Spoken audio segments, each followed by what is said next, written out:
তার মানে মুসলিম একটা কমিউনিটি। আবার দেখলেন কিছু মুশরিক কমিউনিটি আছে যারা এখনো মুসলিম হয়নি। আবার তিনি দেখলেন যে ইহুদিদের একটা কমিউনিটি আছে, তিন দিকে তারা থাকে, তাদের তিনটা গোত্র, বনু কাইনুকা, বনু নাদির, বনু কুরাইদা। তিনি ভাবলেন যে সবাই মিলে একটা সংঘবদ্ধ আমাদের চার্টার থাকা দরকার। তিনি তাদের সবার সাথে বসলেন, তিনি মদিনা চার্টার করলেন, যেটাকে মদিনা সনদ বলা হয়। সুবহানাল্লাহ। তিনি মদিনা চার্টারে উল্লেখ করলেন যে আমরা মদিনাকে রক্ষার জন্য মুসলিম, প্যাগানস, জিউস সবাই এক, আমরা একে অপরের সাথে মিত্রতা থাকবে এবং বহিঃশত্রুর আক্রমণ থেকে আমরা একে অপরকে রক্ষা করব। এবং তিনি মক্কা থেকে যারা হিজরত করে এসেছেন মুহাজির সাহাবী, এবং মদিনাতে যারা এই মুহাজির সাহাবীদেরকে অ্যাকোমোডেট করেছেন, ওয়েলকাম করেছেন, আনসার সাহাবী, তাদের মধ্যে তিনি ভ্রাতৃত্বের বন্ধন প্রতিষ্ঠা করলেন। শুরু হলো মদিনার নতুন জার্নি। প্রথম বছরে অর্থাৎ প্রথম হিজরিতে তিনি এই কাজগুলো করলেন। দ্বিতীয় হিজরিতে একটা সিগনিফিকেন্ট ঘটনা ঘটলো, সেটা হচ্ছে কেবলা চেঞ্জ করে দেওয়া হলো। রাসূল সাল্লাল্লাহু আলাইহি ওয়াসাল্লাম মদিনাতে এসে 16-17 মাস বাইতুল মাকদাসের দিকে হয়ে নামাজ পড়তেন, কিন্তু চাইতেন যে মক্কায় যদি আল্লাহ তাআলা চেঞ্জ করে দিতেন কতই না ভালো হতো। আল্লাহ তাআলা চেঞ্জ করে দিলেন। আল্লাহ বললেন, ফাওয়াল্লি ওয়াজহাকা শাতরাল মসজিদিল হারাম, নবী হে এই মসজিদুল হারামের দিকে মুখ ফিরিয়ে এখন থেকে নামাজ পড়বেন। এটা দ্বিতীয় হিজরির ঘটনা। দ্বিতীয় হিজরির সবচাইতে গুরুত্বপূর্ণ ইনসিডেন্ট হচ্ছে দ্য ব্যাটল অফ বাদর, গজওয়াত বাদর, বদরের যুদ্ধ। কারণ কুরাইশরা তো তারা দেখলো যে না, মুহাম্মদ হাতছাড়া হয়ে গেল, সব মুসলিমরা হাতছাড়া হয়ে গেল, তাদেরকে তো সহজে ছেড়ে দেওয়া যায় না। তখন একটা যুদ্ধ হলো, বিশাল যুদ্ধ।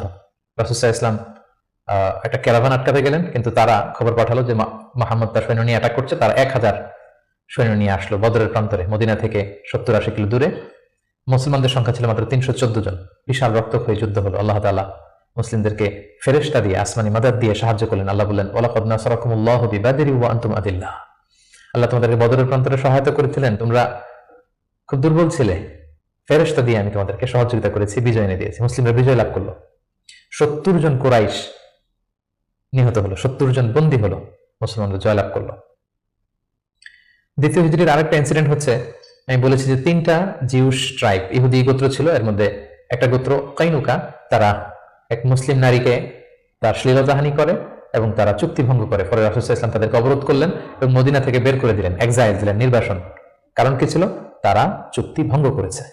রাসূল সাল্লাল্লাহু আলাইহি ওয়াসাল্লাম কখনো আগ বাড়িয়ে কারোর সাথে বিরোধিতায় জড়াননি, শান্তি নষ্ট করেননি। তিনি মদিনায় যে একটা শান্তিময় সাম্রাজ্য গঠন করবার জন্য মদিনা চার্টার করেছেন, মদিনা সনদ আমরা যেটা বলেছি। কিন্তু সর্বপ্রথম এটা ভঙ্গ করলো কারা? বনু কাইনুকা নামে যে ইহুদি গোত্র আছে তারা। ফলে রাসূল সাল্লাল্লাহু আলাইহি ওয়াসাল্লাম তাদেরকে নির্বাসন দিলেন। এবং দ্বিতীয় হিজরিতে রোজার বিধান এবং যাকাতের বিধানকে ফরজ করা হলো। তৃতীয় হিজরির সবচেয়ে গুরুত্বপূর্ণ ঘটনা হচ্ছে উহুদের যুদ্ধ। কারণ 1 বছর আগে দ্বিতীয় হিজরিতে কুরাইশদের 70 জন নিহত হয়েছে, 70 জন বন্দী হয়েছে। তাদের যেই ক্ষত, ঘা, এটা শুকায়নি। সেটা শোধ নেওয়ার জন্য, প্রতিশোধ নেওয়ার জন্য তারা আসলো 3000 সৈন্য নিয়ে। মুসলিমরা ছিল মাত্র 1000। ইনিশিয়ালি রাসূল সাল্লাল্লাহু আলাইহি ওয়াসাল্লামের কিছু দিক নির্দেশনা অমান্য করার কারণে মুসলিমরা পরাজিত হতে আরম্ভ করলো, কিন্তু শেষের দিকে তারা আবার যুদ্ধে একটা ব্যালেন্স তৈরি করলো। কিন্তু তারপরেও 70 জন মুসলিম এই যুদ্ধে শহীদ হয়েছেন। এবং রাসূল সাল্লাল্লাহু আলাইহি ওয়াসাল্লাম তার প্রিয়তম চাচা হামজা ইবনে আব্দুল মুত্তালিব, যাকে সাইয়্যিদুশ শুহাদা ঘোষণা দেওয়া হয়েছে, এবং যে মুসআব ইবনে উমাইরকে দ্য ফার্স্ট অ্যাম্বাসেডর করে তিনি পাঠিয়েছিলেন, এই যুদ্ধে তিনিও শহীদ হয়েছেন। 70 জন সাহাবীকে রাসূল সাল্লাল্লাহু আলাইহি ওয়াসাল্লাম হারিয়েছেন সেই যুদ্ধে। তৃতীয় হিজরিতে রাসূল সাল্লাল্লাহু আলাইহি ওয়াসাল্লাম হাফসা রাদিয়াল্লাহু তাআলা আনহাকে বিয়ে করেন, যায়নাব বিনতে খুজাইমাকে বিয়ে করেন। এবং তৃতীয় হিজরি সনে ফাতিমা রাদিয়াল্লাহু তাআলা আনহা, আলী রাদিয়াল্লাহু তাআলা আনহার ঘরকে উজালা করে রাসূল সাল্লাল্লাহু আলাইহি ওয়াসাল্লামের প্রথম নাতি হাসান রাদিয়াল্লাহু তাআলা আনহু জন্মগ্রহণ করেছিলেন। চতুর্থ হিজরির একটা মর্মান্তিক ঘটনা হচ্ছে বীর মাউনার ঘটনা। নাজদ থেকে কিছু লোক এসে রাসূল সাল্লাল্লাহু আলাইহি ওয়াসাল্লামকে বললেন, আপনি কিছু সাহাবাকে, কারি সাহাবাকে, হাফেজ সাহাবাদেরকে আমাদের সাথে পাঠান, তারা নজদে এসে আমাদেরকে ইসলাম শিখাবে। রাসূল সাল্লাল্লাহু আলাইহি ওয়াসাল্লাম 70 জন কারি সাহাবাকে বিশ্বাস করে পাঠিয়েছিলেন যে তাদেরকে নিয়ে যাও, তারা ইসলাম শিখাবে। কিন্তু তারা বিশ্বাসঘাতকতা করে এই সাহাবীদেরকে হত্যা করেছিল। এটা বীরে মাউনার ঘটনা। রাসূল সাল্লাল্লাহু আলাইহি ওয়াসাল্লাম অত্যন্ত মর্মাহত হয়েছিলেন।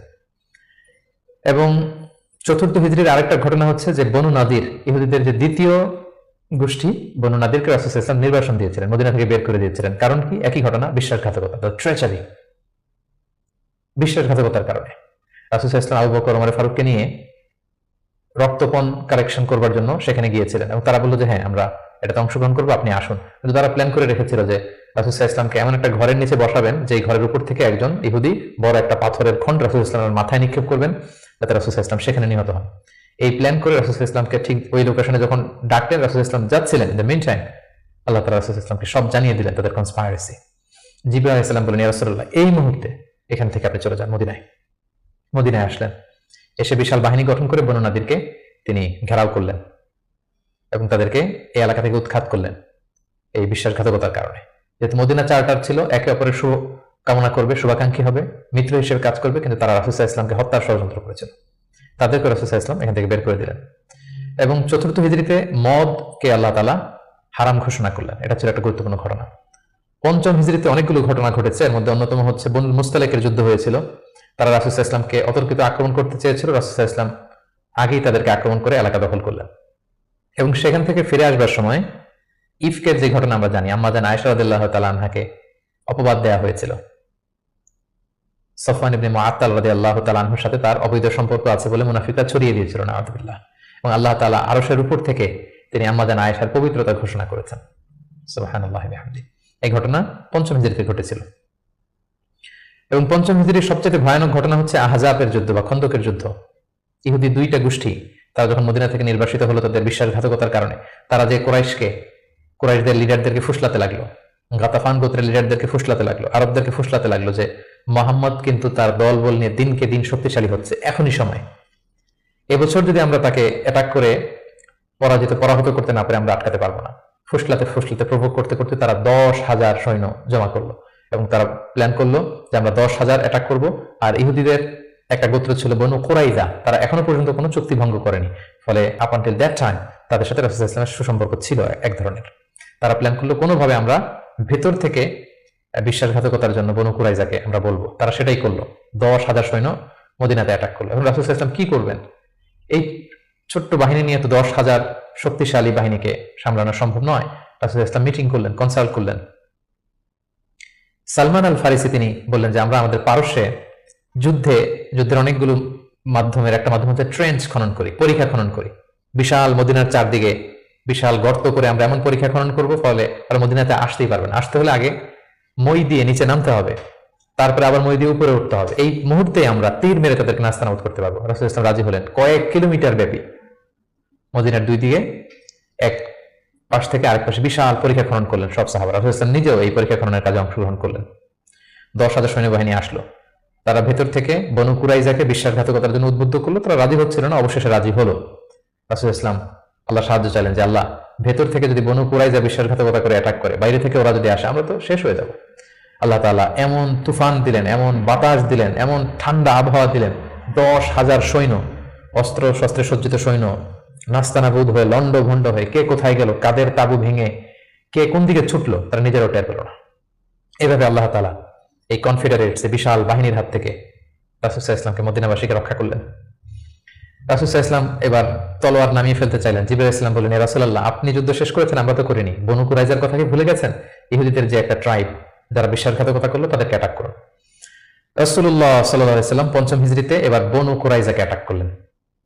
পরে তারা বাধ্য হলো তাদের মিত্র সাদ বিন মুআয রাদিয়াল্লাহু তাআলা আনহু যেটা বলবে এটাই ফয়সালা হবে। দীর্ঘদিন তারা রাসূল সাল্লাল্লাহু আলাইহি ওয়াসাল্লাম তাদেরকে চারদিক থেকে ঘেরাও করে রাখলো। পরে সাদ বিন মুআয বললেন যে এটা বড় বিশ্বাসঘাতকতা, তাদের এই বিশ্বাসঘাতকতা যদি সফল হতো আমরা সবাই মারা যেতাম। সো আমার রায় হচ্ছে তাদের এই বিশ্বাসঘাতকতার শাস্তি হতে হবে অনেক বড়।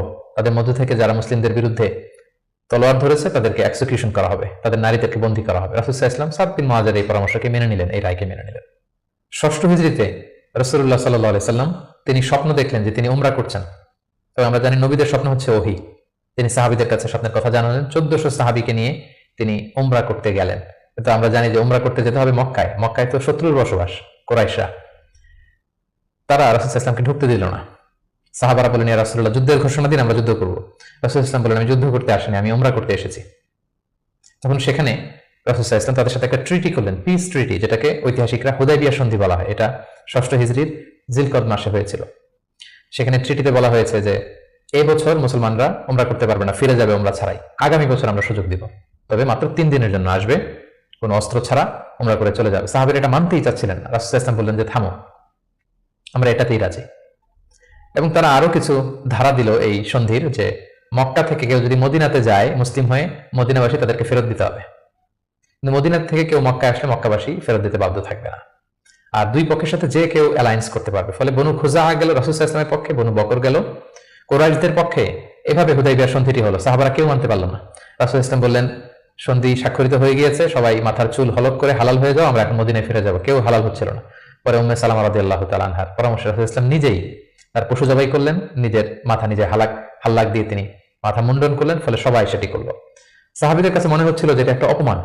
1400 সাহাবী মুসলিম, সাদা ইহরামের কাপড় পরে আমরা আসলাম, কিন্তু আমাদেরকে ঢুকতে দেওয়া হলো না। রাসূলুল্লাহ সাল্লাল্লাহু আলাইহি ওয়াসাল্লাম বললেন, না, এই সন্ধি আল্লাহ তাআলা বলেছেন যে ইন্না ফাতাহনা লাকা ফাতহাম মুবিনা, নবী হে, তোমাদেরকে আমি বিজয় দিব। এবং চূড়ান্ত বিজয়ের জন্য এই সন্ধিটা গুরুত্বপূর্ণ ছিল, কারণ এখন দাওয়াতি কাজ চারদিকে ছড়িয়ে দেওয়ার জন্য কিছুদিন যুদ্ধ বিগ্রহ বন্ধের দরকার আছে। আল্লাহ তাআলা এই সন্ধির মাধ্যমে কেমন যেন মুসলমানদেরকে সেই ফেভারটি দিলেন, সেই সুযোগটি করে দিলেন। সুবহানাল্লাহ। সপ্তম হিজরির গুরুত্বপূর্ণ একটি ঘটনা হচ্ছে খাইবার যুদ্ধ। রাসূলুল্লাহ সাল্লাল্লাহু আলাইহি ওয়াসাল্লাম খাইবার বিজয় করলেন। মদিনা থেকে বেশ দূরে ইহুদিদের সেখানে বিশাল পল্লী, বিশাল বসতি, এবং যাদেরকে তিনি নির্বাসন দিয়েছিলেন তারা যে সেখানে বসবাস করছিল। রাসূলুল্লাহ সাল্লাল্লাহু আলাইহি ওয়াসাল্লাম খাইবার বিজয় করলেন এবং খাইবার বিজিত হয়েছিল সাইয়েদনা আলী রাদিয়াল্লাহু তাআলা আনহুর হাতে। খাইবার যখন বিজয় হলো, খাইবারের বিশাল ল্যান্ড, খেজুর বাগান রাসূলুল্লাহ সাল্লাল্লাহু আলাইহি ওয়াসাল্লাম এগুলো পেলেন এবং চুক্তিতে আসলেন যে খাইবারের ইহুদিরা তারা সারা বছর জুড়ে যতটুকু খেজুর তারা উৎপাদন করবে এবং ফলমূল চাষ করবে তার অর্ধেক মদিনাতে দেওয়া হবে। এবং খাইবার বিজয়ের পর থেকে কিন্তু বেসিকলি মদিনাতে সাহাবাদের একটু অর্থনৈতিক সচ্ছলতা ফিরে আসলো। এবং ইন দ্য মিন টাইম, সেই নবুয়তির ৫ম বছরে যখন অত্যাচার হচ্ছিল, জাফর ইবনে আবি তালেব যখন তার সাথে রাসূলুল্লাহ সাল্লাল্লাহু আলাইহি ওয়াসাল্লাম অনেককে নমুসলিমকে আবিসিনিয়ায় পাঠিয়েছিলেন, খাইবার বিজয়ের পরে রাসূলুল্লাহ সাল্লাল্লাহু আলাইহি ওয়াসাল্লাম তাদেরকে নিয়ে আসলেন, তারা সবাই চলে আসলো। এবং এই সপ্তম হিজরিতে রাসূলুল্লাহ সাল্লাল্লাহু আলাইহি ওয়াসাল্লাম আশেপাশের বড় বড় যে রাজা আছে, কিং আছে, সুপার পাওয়ার আছে, তাদের কাছে তিনি চিঠি লিখে পাঠালেন, যেমন মুহাম্মদ ইলা হিরাকল আদিমের রোম, এইভাবে সবার কাছে তিনি চিঠি লিখে পাঠালেন যে আসলিম তাসলাম, সালামুন আলা মান ইত্তাবা আল হুদা, শান্তি তাদের প্রতি যারা হেদায়েতকে মানে। ফলে ইন্টারন্যাশনাল ইসলামকে পৌঁছানোর একটা সুযোগ কিন্তু ঠিক তখন রাসূলুল্লাহ সাল্লাল্লাহু আলাইহি ওয়াসাল্লামের হলো। এবং সপ্তম হিজরিতে রাসূলুল্লাহ সাল্লাল্লাহু আলাইহি ওয়াসাল্লাম সাহাবাদেরকে নিয়ে উমরা করে আসলেন। এটাকে বলা হয় উমরাতুল কাদা, কারণ আমরা জানি যে ষষ্ঠ হিজরিতে তিনি উমরা করতে পারেননি এবং সেই হুদাইবিয়া সন্ধির একটা ধারা ছিল, এবছর ফিরে যেতে হবে, পরের বছর এসে উমরা করবে। রাসূলুল্লাহ সাল্লাল্লাহু আলাইহি ওয়াসাল্লাম পরের বছর যে উমরা করে আসলেন এবং ঠিক সেই বছরই রাসূলুল্লাহ সাল্লাল্লাহু আলাইহি ওয়াসাল্লাম মাইমুনা বিনতে হারিস রাদিয়াল্লাহু তাআলা আনহাকে বিয়ে করেছিলেন। অষ্টম হিজরিতে যে সমস্ত ঘটনা ঘটেছে তার মধ্যে থেকে অন্যতম হচ্ছে মুতার যুদ্ধ, রোমকদের বিরুদ্ধে অনেক দূরের যুদ্ধ। 3 জন সেনাপতি রাসূলুল্লাহ সাল্লাল্লাহু আলাইহি ওয়াসাল্লাম এখানে ফিক্স করে দিয়েছিলেন, যায়েদ বিন হারিসা, জাফর ইবনে আবি তালেব, আব্দুল্লাহ ইবনে রাওয়াহা। কোন অভিযানে তিনি 3 জন সেনাপতি দেন না, এই যুদ্ধে 3 জনকে তিনি সেনাপতি করলেন। তারা 3 জনই বুঝতে পেরেছেন যে তারা প্রত্যেকে শহীদ হবে এবং সেটাই ঘটেছিল। রাসূলুল্লাহ সাল্লাল্লাহু আলাইহি ওয়াসাল্লাম তাদের জন্য দোয়া করেছিলেন। সবশেষে খালিদ বিন ওয়ালিদ রাদিয়াল্লাহু তাআলা আনহুর নেতৃত্বে মুতার যুদ্ধ বিজয় হয়। অষ্টম হিজরির সবচাইতে সিগনিফিকেন্ট ইভেন্ট হচ্ছে ফাতহু মক্কা, মক্কা বিজয়, যেটার কারণ হচ্ছে হুদাইবিয়া সন্ধিতে একটা অ্যালায়েন্স হয়েছিল। বনু খুজা ছিল মুসলিমদের পক্ষে, বনু বকর ছিল কুরাইশদের পক্ষে, এবং কথা ছিল কেউ কাউকে অ্যাটাক করবে না। কিন্তু বনু বকরের কিছু লোক কুরাইশদের সহযোগিতায় অস্ত্র নিয়ে তারা একদিন রাতে বনু খুজাকে অ্যাটাক করে তাদের 20 জনকে নিহত করে। রাসূলুল্লাহ সাল্লাল্লাহু আলাইহি ওয়াসাল্লাম এই সন্ধিকে আর অটুট রাখলেন না, এই অপরাধকে বরদাস্ত করলেন না। রাসূলুল্লাহ সাল্লাল্লাহু আলাইহি ওয়াসাল্লাম যাতে মাফ করে দেয়, এটার জন্য আবু সুফিয়ানকে পাঠানো হয়েছিল। রাসূলুল্লাহ সাল্লাল্লাহু আলাইহি ওয়াসাল্লাম মানলেন না। বিশাল এক বাহিনী নিয়ে 10,000 সাহাবীকে নিয়ে তিনি মক্কা অভিমুখে রওনা হলেন এবং তিনি মক্কা বিজয় করলেন। এটাকে ঐতিহাসিকভাবে ফাতহু মক্কা বলা হয়। রাসূলুল্লাহ সাল্লাল্লাহু আলাইহি ওয়াসাল্লাম ফিরে আসলেন নিজের জন্মভূমিতে বিজয়ের বেশে। তিনি যে কাবার ভিতরে যত মূর্তি আছে এগুলোকে ভেঙে ফেললেন। বেলাল রাদিয়াল্লাহু আনহুকে বললেন, যাও কাবার উপরে উঠে আজান দাও। আজান দেয়া হলো। রাসূলুল্লাহ সাল্লাল্লাহু আলাইহি ওয়াসাল্লাম নামাজ পড়লেন, কাবার ভিতরে নামাজ পড়লেন। সবচেয়ে বড় 2 জন অপরাধীকে তিনি শাস্তি দিয়েছিলেন, বাকি সবাইকে তিনি মাফ করেছিলেন। সবাই ভয়ে কাঁপছিল। রাসূলুল্লাহ সাল্লাল্লাহু আলাইহি ওয়াসাল্লাম বললেন যে লা তাসরিবা আলাইকুমুল ইয়াউম, আজকে তোমাদের প্রতি কোনো আক্রোশ নেই, তোমরা আমাদের ভাই, আমার আত্মীয়, একই এলাকার লোক। রাসূলুল্লাহ সাল্লাল্লাহু আলাইহি ওয়াসাল্লাম ক্ষমা করে দিলেন এবং রাসূলুল্লাহ সাল্লাল্লাহু আলাইহি ওয়াসাল্লামের ক্ষমার এই নমুনা দেখে সবাই মুসলিম হয়ে গেল। রাসূলুল্লাহ সাল্লাল্লাহু আলাইহি ওয়াসাল্লামের হাতে হাত রেখে শাহাদা পাঠ করলো। এভাবে মক্কা বিজয় হয়ে গিয়েছিল। মক্কা বিজয়ের পর অষ্টম হিজরির আরেকটা বড় ইনসিডেন্ট হচ্ছে হুনাইনের যুদ্ধ। মক্কাতে রাসূলুল্লাহ সাল্লাল্লাহু আলাইহি ওয়াসাল্লাম 19 দিন অবস্থান করলেন। তার মদিনাতে ফিরে আসার আগেই বনু সাকিফ, বনু হাওয়াজিন যারা তায়েফের অধিবাসী, তারা রাসূলুল্লাহ সাল্লাল্লাহু আলাইহি ওয়াসাল্লামের উপর অ্যাটাক করার প্ল্যান করলো। রাসূলুল্লাহ সাল্লাল্লাহু আলাইহি ওয়াসাল্লাম তাদের প্রতি অভিযান পরিচালনা করলেন। হুনাইন নামক জায়গায় যুদ্ধ হলো। শুরুতে মুসলমানরা পরাস্ত হয়েছিল, কিন্তু পরবর্তীতে মুসলমানরা বিজয় লাভ করলো এবং এযাবৎকালে সবচেয়ে বেশি গানিমাত, যুদ্ধলব্ধ সম্পদ রাসূলুল্লাহ সাল্লাল্লাহু আলাইহি ওয়াসাল্লাম এই হুনাইনের যুদ্ধ থেকে তিনি পেয়েছিলেন। এবং এই যুদ্ধে রাসূলুল্লাহ সাল্লাল্লাহু আলাইহি ওয়াসাল্লামের সেই দুধমা হালিমা, দুধবোন শাইমা তারা বন্দী হয়ে এসেছিল। রাসূলুল্লাহ সাল্লাল্লাহু আলাইহি ওয়াসাল্লাম তাদেরকে চিনতে পারলেন, তাদেরকে ক্ষমা করে দিলেন, তাদেরকে অনেক উপর হুকুম দিলেন। নবম হিজরিকে বলা হয় দ্য ইয়ার অফ ডেলিগেশনস, আমাল উফুদ। ইসলাম যেহেতু এখন একটা স্থিতিশীল শক্তিশালী অবস্থায় আছে, মুসলিম সাম্রাজ্য পৃথিবীর বিভিন্ন দেশ থেকে রাসূলুল্লাহ সাল্লাল্লাহু আলাইহি ওয়াসাল্লামের সাথে অ্যালায়েন্স করার জন্য, জোট করার জন্য তারা নিজেদের সমর্থন দেওয়ার জন্য অথবা শাহাদা পাঠ করে মুসলিম হওয়ার জন্য রাসূল সাল্লাল্লাহু আলাইহি ওয়াসাল্লামের কাছে এই বছর এসে নবম হিজরিতে এসে দেখা করতে লাগলো। এবং নবম হিজরিতে একটা বড় যুদ্ধ হয়েছিল যেটাকে তাবুকের যুদ্ধ বলা হয়। নবম হিজরি রজব মাসে রাসূল সাল্লাল্লাহু আলাইহি ওয়াসাল্লাম রোমানদের বিরুদ্ধে যুদ্ধ করার জন্য তিনি অভিযান পরিচালনা করেছিলেন। এবং এই সময়টা ছিল প্রচন্ড গরমের সময় এবং খেজুর পাকার মুহূর্ত। ফসল পেকেছে, ফসল কেটে ঘরে উঠাতে হবে, প্রচন্ড গরম, সফরের দূরত্ব অনেক বেশি। মুনাফিকরা নানা তাল বাহানায় রাসূল সাল্লাল্লাহু আলাইহি ওয়াসাল্লামের কাছে ওজোর আপত্তি করে রাসূল সাল্লাল্লাহু আলাইহি ওয়াসাল্লাম মেনে নিলেন। আর মুসলিমদেরকে নিয়ে রাসূল সাল্লাল্লাহু আলাইহি ওয়াসাল্লাম তাবুকে গেলেন। তাবুকে যে রাসূল সাল্লাল্লাহু আলাইহি ওয়াসাল্লাম সেখানে 20 দিন অবস্থান করলেন। আসলে সেখানে কোনো যুদ্ধ হয়নি, মুমিনদের ইমানি পরীক্ষার জন্য আল্লাহ তাআলা সর্বশেষ পরীক্ষাটা করলেন। মুসলিমদের এই বিশাল বাহিনী দেখে রোমান সাম্রাজ্যের সৈনিকেরা তারা যুদ্ধ করতে অস্বীকৃতি জানালো। যুদ্ধ ছাড়াই বিজয়ের বেশে রাসূল সাল্লাল্লাহু আলাইহি ওয়াসাল্লাম তাবুক থেকে ফিরে আসলেন। ফিরে আসার পথে রাসূল সাল্লাল্লাহু আলাইহি ওয়াসাল্লামকে জানানো হলো যে মুনাফিকরা একটা বিশেষ মসজিদ বানিয়েছে, সেখানে আপনাকে নিতে চায়। আপনি যে একবার নামাজ পড়াবেন, তারপরে সেখানে তারা ষড়যন্ত্র করবে। তাই তাদের ষড়যন্ত্রের মূলোৎপাটনের জন্য আপনি মদিনাতে ফেরার আগেই এই মসজিদকে জ্বালিয়ে দিবেন। আল্লাহ তাআলার অর্ডার। এই মসজিদের নাম হচ্ছে মসজিদে দিরার। মুমিনদের মধ্যে ডিভাইডেশন, ক্ষতি এবং সমাজের মধ্যে ক্যাওস সৃষ্টি করার জন্য, মুসলিমদের মধ্যে ঐক্যের মধ্যে ভাঙন তৈরি করবার জন্য তারা এই মসজিদ তৈরি করেছে। রাসূল সাল্লাল্লাহু আলাইহি ওয়াসাল্লাম পাঠালেন সাহাবীদেরকে, এই মসজিদকে জ্বালিয়ে দেয়া হলো। এবং এই নবম হিজরিতেই তায়েফের বনু সাকিব গোত্র এসে ইসলাম ধর্ম গ্রহণ করলো। এবং রাসূলুল্লাহ সাল্লাল্লাহু আলাইহি ওয়াসাল্লাম নবম হিজরিতে আবু বকর রাদিয়াল্লাহু তাআলা আনহুকে হজের আমির বানিয়ে হজে পাঠালেন। বললেন যে আবু বকর যাও, তুমি যে এবার হজের লিডিং তুমি দিবে, আর বলে আসবে যে আগামী বছর দশম হিজরিতে আমি নবী হজে যাব। এবং বলে দিয়ে আসবে যে আগামী বছর থেকে কোনো মুশরিক আর হজ করতে পারবে না। রাসূল সাল্লাল্লাহু আলাইহি ওয়াসাল্লামের নির্দেশনা পেয়ে নবম হিজরিতে আবু বকর রাদিয়াল্লাহু তাআলা আনহু তিনি হজ পরিচালনার জন্য গেলেন। এবং যাওয়ার পথে প্রতিমধ্যে সকল আরব গোত্রগুলোকে তিনি জানিয়ে দিলেন যে আগামী বছর কিন্তু নবী হজে আসবে, ফলে কোনো মুশরিক আর আগামী বছর থেকে হজের সুযোগ পাবে না। এবং এই নবম হিজরিতে রাসূল সাল্লাল্লাহু আলাইহি ওয়াসাল্লাম জাজিরাতুল আরবের বিভিন্ন এলাকায় ইসলামের দাওয়াত পৌঁছানোর জন্য বিভিন্ন সাহাবাদেরকে দায়িত্ব দিয়ে দাঈ ইলাল্লাহ হিসেবে পাঠিয়েছেন। এবং ঠিক তখনই আল্লাহ তাআলা আয়াত নাযিল করলেন, ওয়ারাআইতান নাসা ইয়াদখুলুনা ফি দীনিল্লাহি আফওয়াজা। অর্থাৎ হে নবী, আপনি দেখবেন দলে দলে জাজিরাতুল আরবের লোকজন ইসলামের ছায়াতলে চলে আসছে। এবং সেটাই হলো, দলে দলে লোকজন ইসলাম ধর্ম গ্রহণ করতে লাগলো। দশম হিজরিতে রাসূল সাল্লাল্লাহু আলাইহি ওয়াসাল্লাম মুআয ইবনে জাবালকে আলী রাদিয়াল্লাহু তাআলা আনহুকে ইয়ামানে পাঠালেন, খালিদ বিন ওয়ালিদকে নাজরানে পাঠালেন। এবং দশম হিজরিতে রাসূল সাল্লাল্লাহু আলাইহি ওয়াসাল্লাম হজে বের হলেন। প্রায় লক্ষাধিক সাহাবাকে নিয়ে তিনি হজের জন্য গেলেন। সহিহ মুসলিমের বর্ণনা, জাবের রাদিয়াল্লাহু তাআলা আনহু বলেন, মদিনা থেকে যুলহুলাইফা থেকে ইহরাম বেঁধে রাসূল সাল্লাল্লাহু আলাইহি ওয়াসাল্লাম যখন বের হলেন, আমি তাকিয়ে দেখি ডানে হাজার হাজার সাহাবী, বায়ে হাজার হাজার সাহাবী, সামনে পেছনে হাজার হাজার মানুষ। যেখান দিয়ে যাচ্ছে লোকজন রাসূল সাল্লাল্লাহু আলাইহি ওয়াসাল্লামের কাফেলার সাথে হজের জন্য যুক্ত হচ্ছে। রাসূল সাল্লাল্লাহু আলাইহি ওয়াসাল্লামের এই হজটাকে বিদায় হজ বলা হয়। এবং এই বিদায় হজে তিনি একটা ঐতিহাসিক ভাষণ দিয়েছিলেন, যেটাকে বিদায় হজের ভাষণ বলা হয়। দিনটা ছিল জুমাবার। রাসূল সাল্লাল্লাহু আলাইহি ওয়াসাল্লাম তিনি আরাফার ময়দানে জিলহজ মাসের 9 তারিখে ঐতিহাসিক ভাষণ দিয়েছিলেন, এই বিদায় হজের ভাষণ, যেখানে তিনি জাহিলিয়াতকে কবর দিয়েছিলেন। জাহিলিয়াতের সবকিছু তিনি সেদিন ড্যামলিশ করেছিলেন। সুদকে তিনি পায়ের নিচে স্থান দিয়েছিলেন। এবং সেখানে তিনি মানবতার কথা বলেছেন, উইমেন রাইটস এর কথা বলেছেন, নারী অধিকারের কথা, শ্রমিকদেরকে নিয়ে তিনি সেদিন কথা বলেছেন। সেখানে ভ্রাতৃত্বের কথা তিনি বলেছেন। সেখানে শিরকের বিরুদ্ধে তিনি আওয়াজ তুলেছেন। সেই ঐতিহাসিক বিদায় হজের ভাষণে তিনি মানুষদেরকে কল্যাণের কথা আহ্বান করেছেন। এবং তিনি বলেছেন আমিরের আনুগত্যের কথা। এভাবে তিনি সেই ঐতিহাসিক ভাষণটি দিয়েছিলেন। এবং সবশেষে তিনি বলেছিলেন যে তোমাদের মাঝে আমি দুটি জিনিস রেখে গেলাম। ইঙ্গিত দিচ্ছিলেন যে আমার সময় শেষ হয়ে এসেছে, তোমাদের মাঝে দুটি জিনিস, I have left behind two things to you, দুইটা জিনিস রেখে গেলাম। এই দুইটাকে তোমরা যদি আঁকড়ে ধরো তোমরা কখনো পথভ্রষ্ট হবে না। একটা হচ্ছে কিতাব আল্লাহ, আল্লাহর কিতাব, আর আরেকটা হচ্ছে সুন্নাতা রাসূলিহি, রাসূলের সুন্নাত। এই দুটাকে যারা আঁকড়ে ধরবে তারা কখনো পথভ্রষ্ট হবে না। এবং সেদিন ইসলামকে পরিপূর্ণ করে দেয়া হলো। আয়াত নাজিল হলো, আল ইয়াউমা আকমালতু লাকুম দীনাকুম ওয়া আতমামতু আলাইকুম নি'মাতি ওয়া রাদিতু লাকুমুল ইসলামা দীনা। হে নবী, আজকে তোমাদের জন্য দিনকে আমি পরিপূর্ণ করলাম, তোমার প্রতি আমার নেয়ামতের বাড়িধারাকে পরিপূর্ণ করলাম এবং ইসলামকে তোমাদের জন্য দিন হিসেবে দিয়ে আমি আল্লাহ সন্তুষ্ট হলাম। এটাই ছিল রাসূল সাল্লাল্লাহু আলাইহি ওয়াসাল্লামের সেই ঐতিহাসিক বিদায় হজের ভাষণ। এবং সেটি ঘটেছিল দশম হিজরিতে। হজ শেষ করে রাসূল সাল্লাল্লাহু আলাইহি ওয়াসাল্লাম মদিনাতে এসে তিনি রোমানদের বিরুদ্ধে যুদ্ধের জন্য রাসূল সাল্লাল্লাহু আলাইহি ওয়াসাল্লামের একজন প্রিয় সাহাবী ওসামা বিন যায়েদ রাদিয়াল্লাহু তাআলা আনহুকে নেতা করে পাঠিয়েছিলেন। কিন্তু তিনি যেতে পারেননি। মদিনা থেকে বের হওয়ার কিছুদিন পরই তিনি শুনতে পেলেন যে রাসূল সাল্লাল্লাহু আলাইহি ওয়াসাল্লাম অসুস্থ। 11 হিজরির কথা। রাসূল সাল্লাল্লাহু আলাইহি ওয়াসাল্লাম অত্যন্ত অসুস্থ হয়ে পড়লেন এবং সেই অসুস্থতা থেকে তিনি আর সুস্থ হয়ে উঠলেন না। এবং সেই অসুস্থতার কারণে রাসূল সাল্লাল্লাহু আলাইহি ওয়াসাল্লাম ইন্তেকাল করলেন।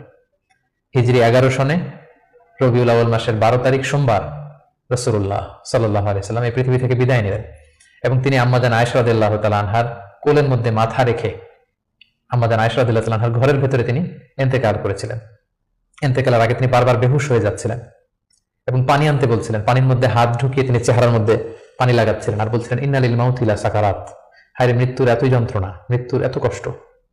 রাসূল সাল্লাল্লাহু আলাইহি ওয়াসাল্লাম আম্মাজান আয়েশা রাদিয়াল্লাহু তাআলা আনহার হাতে মেসওয়াক দেখে, তার শ্যালক যখন মেসওয়াক করছিল তিনি সেখানে ফেল করে তাকিয়েছিলেন। আম্মাজান আয়েশা বুঝতে পেরেছিলেন যে তিনি মেসওয়াক করবেন। তিনি নিজ হাতে মেসওয়াকটি নিয়ে চিবিয়ে নরম করে রাসূল সাল্লাল্লাহু আলাইহি ওয়াসাল্লামের মুখে দিয়েছিলেন। তিনি ইন্তেকালের আগে মেসওয়াক করেছিলেন এবং তিনি ইন্তেকালের আগে বলেছিলেন আসসালাত আসসালাত, উম্মতেরা নামাজ নামাজ, নামাজকে তোমরা ভুলে যেও না। ওমা মালাকাত আইমানুকুম, এবং তোমাদের কর্মচারীদের প্রতি, শ্রমিকদের প্রতি তোমরা অবিচার করো না। এই কথাগুলো বলে তিনি সর্বশেষ যে বাক্যটি উচ্চারণ করেছিলেন সেটি হচ্ছে মা আল্লাযিনা আনআমা আল্লাহু আলাইহিম মিনান নাবিয়্যিন ওয়াস সিদ্দিকিন ওয়াশ শুহাদাই ওয়াস সালিহিন, অর্থাৎ হে আল্লাহ, নবী, সিদ্দিক, শুহাদা, সালেহ তাদের সাথে যেন আমি থাকি। আল্লাহুম্মা ইলা রাফিকিল আ'লা, আমি আমার প্রিয়তম বন্ধু আল্লাহ তাআলার কাছে ফিরে যাই। এই কথা বলে তিনি নিস্তব্ধ হয়ে গিয়েছেন এবং গোটা উম্মাকে দুঃখের সাগরে ভাসিয়ে খাতামুন নবিয়্যিন সাইয়্যিদুল মুরসালিন রাহমাতাল লিল আলামিন তিনি তার শেষ নিঃশ্বাস ত্যাগ করেন। এবং নবীরা যেখানে মারা যায় সেই জায়গাটি পবিত্র, নবীরা যেখানে ইন্তেকাল করেন সেখানেই তাদেরকে কবরস্থ করা হয়। রাসূল সাল্লাল্লাহু আলাইহি ওয়াসাল্লামকে আম্মাজান আয়েশা রাদিয়াল্লাহু তাআলা আনহার ঘরেই কবরস্থ করা হয়েছে এবং আজও মসজিদে নববীর পাশে সবুজ মিম্বারের নিচে পেয়ারা নবী আল্লাহর হাবিব সাল্লাল্লাহু আলাইহি ওয়াসাল্লাম মুহাম্মদ রাসূলুল্লাহ সাল্লাল্লাহু আলাইহি ওয়াসাল্লাম সেখানে শায়িত আছেন। সম্মানিত সুধী, এ পর্যায়ে আমরা খুব সংক্ষিপ্ত পরিসরে রাসূল সাল্লাল্লাহু আলাইহি ওয়াসাল্লাম জীবনী থেকে আমরা কিছু লাইফ লেসন নিয়ে আসবো, আমরা কি শিখতে পারি রাসূল সাল্লাল্লাহু আলাইহি ওয়াসাল্লামের জীবনী থেকে। প্রথম যেই লেসনটা আমরা উল্লেখ করতে চাই সেটা হচ্ছে রাসূল সাল্লাল্লাহু আলাইহি ওয়াসাল্লাম খুব বড় মনের মানসিকতার অধিকারী ছিলেন, বড় হৃদয়ের অধিকারী ছিলেন। তিনি সবার জন্য ছিলেন, he used to think beyond the narrow borders. তিনি বড় হৃদয়ের অধিকারী ছিলেন, কখনো ন্যারো মাইন্ডেড ছিলেন না। উনি সবাইকে অ্যাকোমোডেট করতে চাইতেন। এজন্য আল্লাহ তাআলা বলেছেন যে ওমা আরসালনাকা ইল্লা রাহমাতাল লিল আলামিন, হে নবী, আপনাকে আমি গোটা বিশ্ববাসীর জন্য রহমত করে প্রেরণ করেছি। তিনি শুধু আমাদের জন্য রহমত নন, মুসলিমদের জন্য রহমত নন, শুধু মুসল্লিদের জন্য রহমত নন, তিনি আলামিন, বিশ্ববাসীর জন্য রহমত। He is for all and his teaching is for all. রাসূল সাল্লাল্লাহু আলাইহি ওয়াসাল্লামের শিক্ষা, দিক নির্দেশনা, তার দেয়া হেদায়েত, এগুলো সবার জন্য, এটা আমরা জানতে পারলাম। দ্বিতীয় যে শিক্ষাটা আমরা পাই সেটা হচ্ছে রাসূল সাল্লাল্লাহু আলাইহি ওয়াসাল্লাম সবসময় সংঘবদ্ধ জীবনযাপন করেছেন। আমরা যদি দেখি মক্কাতে সংঘবদ্ধ, মদিনাতে সংঘবদ্ধ, যেখানে তিনি ছিলেন সংঘবদ্ধ ছিলেন এবং আমরা যেন ইউনাইটেড থাকি। কোরআনের শিক্ষাটা তিনি বারবার বলেছেন ওয়ালা তাফাররাকু, তোমরা বিচ্ছিন্ন হয় না, তোমরা আলাদা হয়ে জীবনযাপন করো না, বরং তোমরা সংঘবদ্ধ জীবনযাপন করো। রাসূল সাল্লাল্লাহু আলাইহি ওয়াসাল্লামের জীবনী থেকে আমরা এই শিক্ষাটাও পাই। 3 নম্বর যে শিক্ষাটি আমরা পাই রাসূল সাল্লাল্লাহু আলাইহি ওয়াসাল্লামের জীবনী থেকে সেটা হচ্ছে তিনি পিস লাভার ছিলেন, শান্তিকামী। কখনো সংঘাতে সহজে বিরুদ্ধে জড়াতে চাইতেন না, সবসময় শান্তি প্রতিষ্ঠায় তিনি অগ্রগামী ছিলেন। আমরা যদি দেখি যে কুরাইশদের সাথেও কিন্তু তিনি পিস ট্রিটি করেছেন, শান্তি চুক্তি, সাহাবারা রাজি হচ্ছিলেন না কিন্তু তিনি করেছেন। মদিনায় এসে তিনি মদিনা চার্টার করেছেন, মদিনা সনদ করেছেন, ইহুদিদের সাথে একসাথে থেকেছেন, থাকতে চেয়েছেন, কিন্তু মদিনা সনদ ভঙ্গ হয়েছে যখন তারা বিশ্বাসঘাতকতা করেছে। তার মানে তিনি সবসময় শান্তির পক্ষে ছিলেন, শান্তিকামী তিনি ছিলেন। তো আমরা যারা নবীজির উম্মত বলে নিজেদেরকে দাবি করি, আমরা যেন সবসময় শান্তিকামী হই, আমরা যেন শান্তির পক্ষে থাকি, এটা আমাদের জন্য শিক্ষা। 4 নম্বর যে শিক্ষাটি আমরা পাই সেটা হচ্ছে he was the flag bearer of justice. তিনি সবসময় ন্যায় বিচারের পক্ষে ছিলেন, ন্যায়ের পতাকাবাহী ছিলেন, ন্যায় বিচারের পতাকাবাহী সবসময়। ন্যায় যেখানে, সত্য যেখানে, ইনসাফ যেখানে, জাস্টিস যেখানে, তিনি সেখানে। তার প্রমাণ আমরা দেখি 20 বছর বয়সে তিনি যখন যুবক, তখন তিনি হেলফুল ফুজুল নামে যুব সংঘ করেছেন। উদ্দেশ্য কি ছিল? যে মাল মাজলুম দিদ্দা জালিম, আমরা সবসময় মাজলুমের পক্ষে থাকবো, জালিমের বিরুদ্ধে। কোন জালিম যেন কোনো ব্যবসায়ীকে, ভিনদেশীকে, কাউকে যেন ঠকাতে না পারে, মাজলুমের পক্ষে লড়বার জন্য তিনি এটা করেছেন। তার মানে ইনসাফ, জাস্টিস, ন্যায় পরায়ণতার পক্ষে তিনি সবসময় কাজ করেছেন। আমরা যেন সবসময় ন্যায় পরায়ণতার পক্ষে থাকি, এটাই আমাদের জন্য শিক্ষা। 5 নম্বর যে ব্যাপারটা আমরা দেখি যে রাসূল সাল্লাল্লাহু আলাইহি ওয়াসাল্লাম পুরো জীবনটা যদি আপনারা খেয়াল করেন, 40 বছর, তারপরে নবুয়তের 13 বছর, তারপর মদিনাতে 10 বছর, আমরা যদি দেখি যে সবসময় রাসূল সাল্লাল্লাহু আলাইহি ওয়াসাল্লাম একটা স্ট্রাগলের মধ্যে দিয়ে গিয়েছেন। তিনি আল্লাহর নবী, শুধু নবী নয়, শ্রেষ্ঠ নবী, আল্লাহর হাবিব, তার কাছে কোরআন নাজিল হয়েছে, তার কাছে ওহী আসতো, আল্লাহর সরাসরি সাহায্য তিনি পেয়েছেন, আল্লাহর সাথে কথা বলেছেন। তারপরেও তার জীবন কিন্তু স্ট্রাগল মুক্ত ছিল না, সবসময় তিনি স্ট্রাগলের মধ্যে দিয়েছিলেন। আমরা একটু স্ট্রাগল করলে হতাশ হয়ে পড়ি, একটু বিপদে পড়লে হতাশ হয়ে পড়ি। আমরা যদি রাসূলের জীবনে দেখি তাহলে আমরা বুঝতে পারবো না, হতাশ হওয়া যাবে না, ধৈর্য ধারণ করতে হবে, কারণ struggle is the part of our life. আমার নবী স্ট্রাগল করেছেন, তিনি সংগ্রাম করেছেন, সো সংগ্রাম আমাদের জীবনের অংশ। এই শিক্ষাটা আমরা পাই। 6 নম্বর যে শিক্ষাটি আমরা পাই সেটা হচ্ছে রাসূল সাল্লাল্লাহু আলাইহি ওয়াসাল্লাম ব্যক্তিগত জীবনে অত্যন্ত সৎ ছিলেন। ট্রুথফুলনেস ছিল ওনার গুণ, ট্রাস্টওয়ার্দিনেস অর্থাৎ সত্যবাদিতা এবং আমানতদারিতা, যে কারণে যে কুরাইশরা রাসূল সাল্লাল্লাহু আলাইহি ওয়াসাল্লাম বিরোধিতা করত, তারাই রাসূল সাল্লাল্লাহু আলাইহি ওয়াসাল্লামকে উপাধি দিয়েছিল আস-সাদিক আল আমিন, সত্যবাদী, আমানতদার। এবং তিনি যখন সাফা পাহাড়ের উপরে দাঁড়িয়ে বলেছেন, আমি একটা তথ্য দিলে বিশ্বাস করবে? সবাই বললেন, হ্যাঁ অবশ্যই করবো, কারণ আমরা তো কখনো তোমার কাছ থেকে মিথ্যা বলতে শুনিনি। সুবহানাল্লাহ, চিন্তা করেন, নিজের জাতিগোষ্ঠীর এত বড় অ্যাকনোলেজমেন্ট, সবাই এক স্বরে বলে উঠলো, মা জাররাবনা আলাইকা ইল্লা সিদকা, সত্য ছাড়া মিথ্যা তো কখনো শুনিনি। যেদিন তিনি হিজরত করবেন সেদিন তিনি তার ঘরে রাসূল সাল্লাল্লাহু আলাইহি ওয়াসাল্লাম আলী রাদিয়াল্লাহু তাআলা আনহুকে রেখে গিয়েছিলেন। কেন? কারণ ওনার কাছে মক্কার অনেক লোকেরা আমানত রেখেছিল, সেই আমানতগুলো বুঝিয়ে দিতে আলী রাদিয়াল্লাহু তাআলা আনহু 3 দিন সময় লেগেছিল। এত পরিমাণে ডিপোজিট ছিল, আমানতের বিভিন্ন জিনিসপত্র ছিল, সেগুলো আলী রাদিয়াল্লাহু তাআলা আনহু বুঝিয়ে দিয়ে তারপরে তিনি হিজরত করেছেন। কতটা আমানতদার ছিলেন আমাদের প্রিয় নবী। এবং ওনার এই ব্যবসায় আমানতদারিতায় মুগ্ধ হয়েই কিন্তু খাদিজা রাদিয়াল্লাহু তাআলা আনহা রাসূল সাল্লাল্লাহু আলাইহি ওয়াসাল্লামকে বিয়ের প্রস্তাব দিয়েছিলেন। সো তার উম্মত হিসেবে আমাদের উচিত সত্যবাদী, সৎ এবং আমানতদার হওয়ার চেষ্টা করা। 7 নম্বর যে শিক্ষাটি আমরা রাসূল সাল্লাল্লাহু আলাইহি ওয়াসাল্লামের জীবনী থেকে পাই সেটা হচ্ছে রাসূল সাল্লাল্লাহু আলাইহি ওয়াসাল্লামের একটা ফ্রেন্ডলি ইন্টারাকশন ছিল তার ফলোয়ারদের সাথে, good interaction with the followers. সাহাবীদের সাথে খুবই সুসম্পর্ক ছিল এবং সাহাবীরা কোনো পরামর্শ দিলে সেটা ভালো হলে তিনি আমলে নিতেন। আমরা যদি বদরের যুদ্ধের ঘটনাটা একটু রিভাইজ করি, আমরা দেখব যে মুসলিমরা যে এক জায়গায় তাবু গাড়লো, তখন হাব্বাব ইবনুল মুনজির রাদিয়াল্লাহু তাআলা আনহু বললেন, ইয়া রাসূলুল্লাহ, এখানে যে তাবু গাড়লেন এটা কি ওয়াহি না আপনার ডিসিশন? রাসূল সাল্লাল্লাহু আলাইহি ওয়াসাল্লাম বললেন যে না, আল্লাহ অর্ডার করেন, এটা আমার ডিসিশন। তিনি বললেন, না ইয়া রাসূলুল্লাহ, এখানে তাবু গাড়াটা ঠিক হয়নি, আমাদেরকে অবস্থান নিতে হবে ওই জায়গায়, ফলে বৃষ্টির পানি আমরা পাবো, কুয়ার পানি আমরা পাবো, আর মুশরিকরা কুরাইশরা তারা পানি পাবে না, আমরা পানি পান করবো, ওরা পানির অভাবে মারা যাবে যুদ্ধ ছাড়াই। রাসূল সাল্লাল্লাহু আলাইহি ওয়াসাল্লাম বললেন, তাই তো, চমৎকার আইডিয়া, তাহলে সেটাই করি, চলো চলো আমরা এখান থেকে যে হাব্বাব যেখানে বলেছে সেখানে তাবু গাড়ি। তার মানে কতটা ফ্রেন্ডলি একটা ইন্টারাকশন ছিল ফলোয়ারদের সাথে। আমরা যদি খন্দকের ঘটনাটা দেখি, যে বিশাল যে পরীক্ষা খনন করা হলো, এটা কিন্তু সালমান আল ফারিসি রাদিয়াল্লাহু তাআলা আনহুর পরামর্শে তিনি করেছিলেন। আমাদের অনেক লিডারদের মধ্যে একটা বসি ভাব থাকে যে আমি সব জানি, আমার ফলোয়াররা কিছুই জানে না, আমার টিমের লোকেরা কিছুই জানে না। না, রাসূল সাল্লাল্লাহু এটা করতেন না। কারোর কাছ থেকে কোনো ভালো কনসালটেশন, কোনো পরামর্শ আসলে পলিসি মেকিং এ তাদের কথাও তিনি রাখতেন। সুবহানাল্লাহ, এটা একটা গুড লিডারের বৈশিষ্ট্য। 8 নম্বর যে শিক্ষাটা আমরা পাই সেটা হচ্ছে রাসূল সাল্লাল্লাহু আলাইহি ওয়াসাল্লাম হেভিলি ফোকাসড ছিলেন তার মিশনে, এক্সট্রিমলি ফোকাসড রাসূল সাল্লাল্লাহু আলাইহি ওয়াসাল্লাম ছিলেন। সেই যে মক্কায় তিনি তাওহীদের বাণী প্রচার করতে শুরু করেছেন, রিসালাতের বাণী প্রচার করতে শুরু করেছেন, আখিরাতের কথা মানুষকে প্রচার করতে শুরু করেছেন, তার যে দাওয়াতের ফোকাস, এই ফোকাস থেকে কোনো প্রলোভন, কোনো লোভ, কোনো স্ট্রাগল, কোনো বিপদ রাসূল সাল্লাল্লাহু আলাইহি ওয়াসাল্লামকে এক চুল পরিমাণ নাড়াতে পারেনি। আমরা যদি জীবনে সফল হতে চাই, আমাদের ফোকাস ঠিক রাখতে হবে। ফোকাস থেকে আমরা নড়ে গেলে কিন্তু আমরা সফলতার দেখা পাবো না। 9 নম্বর যে শিক্ষাটা আমরা পাই, রাসূল সাল্লাল্লাহু আলাইহি ওয়াসাল্লামের কম্প্যাশনেট এন্ড মার্সিফুল অ্যাটিটিউড। রাসূল সাল্লাল্লাহু আলাইহি ওয়াসাল্লামের দয়াদ্র মানসিকতায় অনেক শত্রু কিন্তু রাসূল সাল্লাল্লাহু আলাইহি ওয়াসাল্লামের বন্ধু হয়ে গিয়েছিল, ঈমান এনেছিল। আমরা দেখেছি মক্কা বিজয় যখন করেছিলেন, চাইলে পিষে মারতে পারতেন কুরাইশদেরকে, যারা বছরের পর বছর জন্মভূমি থেকে দূরে থাকতে বাধ্য করেছিল রাসূল সাল্লাল্লাহু আলাইহি ওয়াসাল্লামকে। রাসূল সাল্লাল্লাহু আলাইহি ওয়াসাল্লাম কি করলেন? বললেন যে না, লা তাসরিবা আলাইকুমুল ইয়াউম, কোনো প্রতিশোধ, হিংসা কিছু নেই, ক্ষমা করে দিলাম, যাও তোমরা স্বাধীন।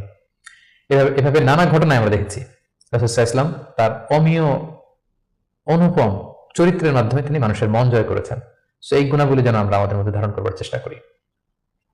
সব শেষে আমরা যেই শিক্ষাটির কথা বলবো সেটা হচ্ছে succession management. A good leader produces good leaders. একজন ভালো নেতা শুধু ফলোয়ার তৈরি করে না, সে আরো নতুন নেতা তৈরি করে। রাসূল সাল্লাল্লাহু আলাইহি ওয়াসাল্লামের এই গুণাবলীটি কিন্তু ছিল। আমরা যদি দেখি রাসূল সাল্লাল্লাহু আলাইহি ওয়াসাল্লামের ইন্তেকালের পরে আমাদের লিডারশিপ নিয়ে কোনো ক্রাইসিস হয়নি, সেখানে দাঁড়িয়ে গিয়েছে আবু বকরকে আমরা রাদিয়াল্লাহু তাআলা আনহুকে আমরা আমাদের খলিফা বানিয়েছি। আবু বকর রাদিয়াল্লাহু তাআলা আনহু ইন্তেকালের পরে ওমর ফারুক আমাদের খলিফা হয়েছে, তারপরে ওসমান, তারপরে আলী রাদিয়াল্লাহু তাআলা আনহু। তার মানে রাসূল সাল্লাল্লাহু আলাইহি ওয়াসাল্লাম এদেরকে কিন্তু সবসময় ডানে বায়ে সামনে পেছনে কাছে নানা কাজে এঙ্গেজ করে নতুন নেতৃত্ব, নিউ লিডারশিপ কিন্তু তিনি তৈরি করেছিলেন। ফলে এই সাকসেশন ম্যানেজমেন্টে কিন্তু রাসূল সাল্লাল্লাহু আলাইহি ওয়াসাল্লাম সাকসেসফুল ছিলেন। এবং এখান থেকে আমরা যারা লিডারশিপ কোয়ালিটি আমাদের আছে, আমরা যেন নতুন লিডার তৈরি করে যেতে পারি উম্মাহর জন্য, এই শিক্ষাটি কিন্তু আমরা পাই। সম্মানিত সুধী, রাসূল সাল্লাল্লাহু আলাইহি ওয়াসাল্লামের জীবনের প্রতিটি স্টেপে, প্রতিটি পদক্ষেপে, প্রতিটি ঘটনা থেকে অসংখ্য অসংখ্য শিক্ষা আমাদের জন্য রয়েছে এবং বের করা সম্ভব। কিন্তু আজকের এক পর্বে এই সবগুলো শিক্ষা বা লেসন নিয়ে বা টিচিং নিয়ে আমাদের পক্ষে আলোচনা করা সম্ভব না। আমরা প্রফিট সিরিজের সর্বশেষ পর্বে আমরা এতটুকুই বলতে চাই যে আমরা এক পর্বে খুব সংক্ষিপ্ত পরিসরে এখানে উল্লেখ করলাম, আমরা কেবলমাত্র রাসূল সাল্লাল্লাহু আলাইহি ওয়াসাল্লামের সিরার উপর 50 পর্ব কিংবা 100 পর্বের একটা ধারাবাহিক সিরিজ করার প্রত্যাশা রাখি। আল্লাহ তাআলা আমাদেরকে তৌফিক দান করুক। সম্মানিত শুধু রাসূল সাল্লাল্লাহু আলাইহি ওয়াসাল্লামের ফলোয়ার বা উম্মাহ হিসেবে আমাদের উচিত রাসূল সাল্লাল্লাহু আলাইহি ওয়াসাল্লামের আদর্শকে আমাদের জীবনে বাস্তবায়ন করা, তার প্রতি ভালোবাসার সর্বোচ্চ নমুনা পেশ করা, তার সম্মান আমাদের সম্মান। তাকে যখন গালি দেওয়া হয়, তার বিরুদ্ধে যখন কটু কথা বলা হয়, আমরা যেন তখন এটার প্রতিবাদ করি, লেখনের মাধ্যমে, বক্তব্যের মাধ্যমে, একত্রিত হয়ে বিভিন্ন